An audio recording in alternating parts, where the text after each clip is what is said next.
Voici un article très intéressant sur les vendeurs de biens immobiliers qui surestiment la valeur de leurs biens de 20%, puisque bon, ils n'ont pas encore intégré dans leur ego surdimensionné la vraie valeur du marché, donc c'est pour ça qu'il y a plein de trucs qui se vendent pas. Alors, selon l'expert, cette surestimation du bien immobilier crée un décalage entre les prix de vente et les capacités de financement des potentiels acheteurs. Il y a plus de personnes qui cherchent un bien que de personnes qui en proposent un. La demande reste forte, mais ne rencontre plus l'offre en raison des prix de vente trop élevés.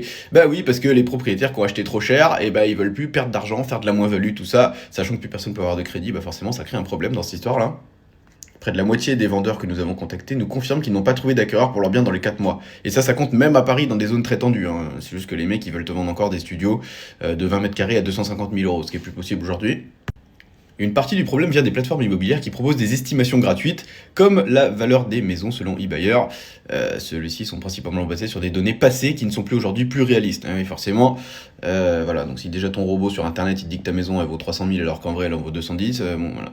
En outre, les vendeurs perdent de vue la performance énergétique, sachant que voilà, les biens, bon là c'est en Belgique, hein, mais en France c'est pareil. Si t'as un truc E ou G, voilà, il vaut beaucoup, hein. Moi je me suis fait douiller, j'ai vendu l'appart de mon oncle à 343 000 euros alors qu'il était G, et on a fait un DPE juste avant la vente. En fait il était E, donc on aurait pu le vendre plus cher, donc on s'est fait baiser totalement. Voilà.